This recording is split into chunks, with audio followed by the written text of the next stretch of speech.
It isn't a metaphor meant to sound clever. It's a blueprint. The man who grasps this stops pursuing what glitters and begins governing what resonates. He doesn't plead for notice. He quietly arranges the environment where a woman's imagination turns inward. Attraction is not applause. It is calibrated disruption. And the one who calibrates disruption dictates the result. The modern fantasy is naive. Men assume female desire emerges from dialogue, praise, and constant availability, as if attraction were an instant reward system. The more they speak, the less they communicate. The more they justify, the less they're valued. Desire, however, never comes from overflow. It arises from absence and ambiguity. What is scarce unsettles. What is routine sedates. What isn't instantly accessible stirs the body. And once the body stirs, the mind rushes to rationalize, because imagination accomplishes what language never can. There is a discomfort men rarely admit. They pursue emotional security, hoping peace will precede engagement. But a woman is not biologically moved by peace. She responds to the tension between restraint and danger. It is the friction between potential and delay that ignites interest. Excess comfort numbs. A measured trace of risk, not chaos, but mystery, restores vitality. Comfort dulls. Tension clarifies. Properly shaped tension does not damage, it forms.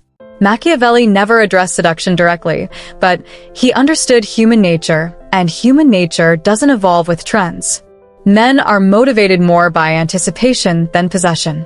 The same principle governs female desire. Desire lives in the nearly, not the owned. The nearly becomes investment. The nearly becomes story.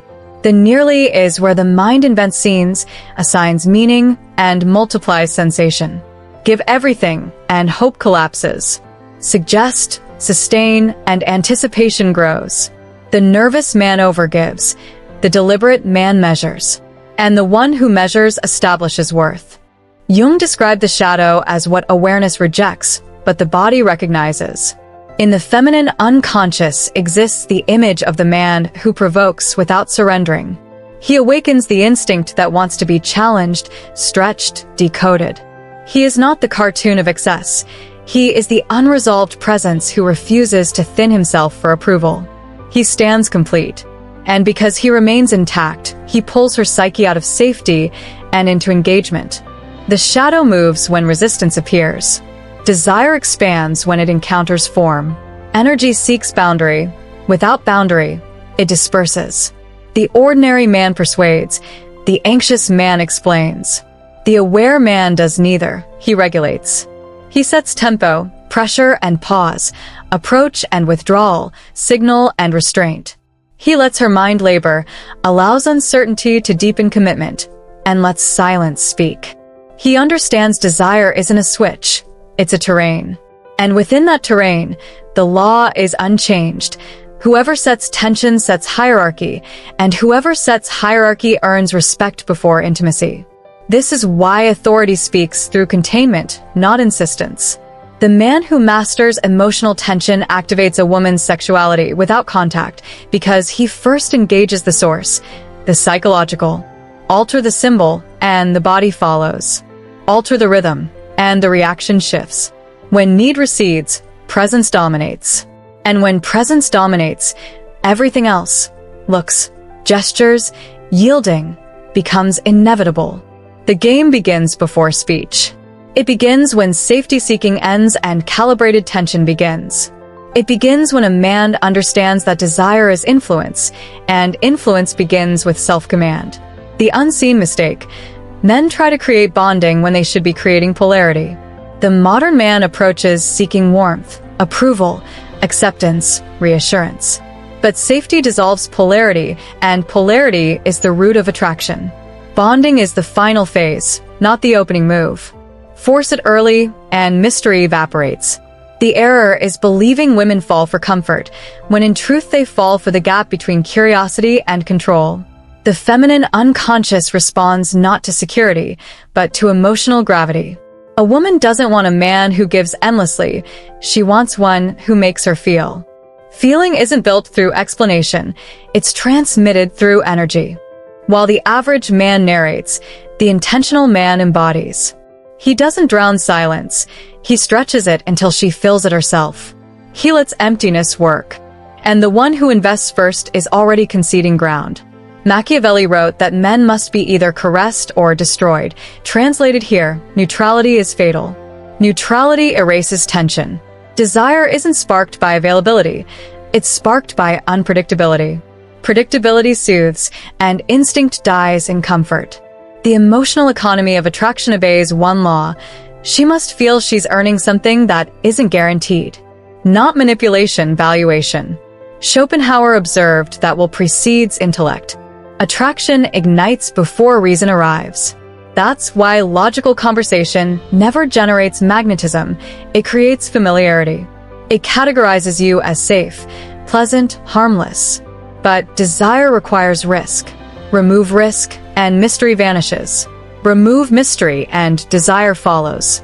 The feminine psyche doesn't crave balance, it craves movement. Tension is the interplay of opposites, nearness and distance, warmth and withdrawal. Remove one, and attraction flatlines. The modern man undermines himself by chasing validation instead of gravity.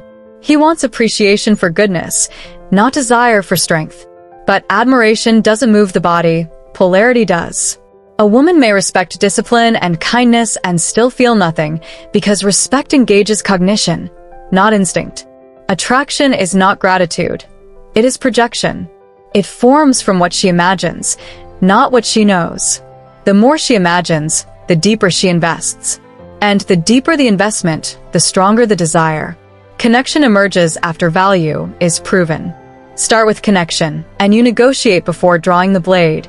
Respected, but never desired. Every woman instinctively assesses emotional hierarchy within moments. Speak excessively, and you relinquish position. Defend yourself, and you abdicate authority. The one who controls tension controls perception, and perception is the birthplace of desire. The engine of attraction is contrast. Full access erodes symbolism. Withholding sanctifies. Excess effort always fails because desire doesn't thrive in abundance, it thrives in rarity. The feminine psyche doesn't fall for argument, it responds to rhythm. It doesn't surrender to language, but to sensation. Fill every gap, and imagination starves. And imagination is where desire lives. Ambiguity feeds interpretation. Interpretation feels personal. The mind cannot distinguish vivid imagination from lived experience. That is why suggestion outperforms explanation. Machiavelli understood this. Fear and desire govern human behavior. Static admiration becomes boredom. Dynamic uncertainty becomes fixation. When a man becomes fully available, he becomes solved. But when his presence oscillates, she invests in decoding him. And the one who seeks understanding has already yielded. Jung wrote that the feminine shadow seeks a masculine force capable of awakening chaos without destroying structure. The man who holds calm intensity embodies this. He seduces not through noise, but gravity. His restraint fuels fascination, because tension is simply energy under control. Women don't crave peace, they crave polarity. Dominance under discipline, strength restrained. The contained predator, not the pleading romantic. He doesn't seek approval, he allows himself to be felt.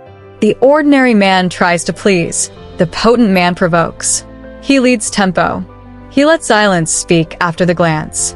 And silence, charged with presence, outweighs speech. Desire is not created, it is permitted. When validation seeking ends, authority emerges. When need dissolves, abundance is communicated. And abundance is inherently magnetic. She doesn't fall for pursuit, she falls into gravity. Attraction is hierarchy. Someone sets rhythm, someone adapts. The reactive man loses frame. The detached man sets it. Detachment, when authentic, signals abundance. It says, I choose. And that energy is universally recognized as dominance, not arrogance, but sovereignty. Machiavelli said it is better to be feared than loved, if one cannot be both. Here, fear means consequence. Structure relaxes emotion. Resistance creates safety. The shift occurs when a man stops seeking approval and starts filtering access. Silence becomes command. Presence rises above noise. Jung's individuation is mastery of duality. In Seduction, it appears as governed darkness. The man who knows his edge but contains it awakens surrender.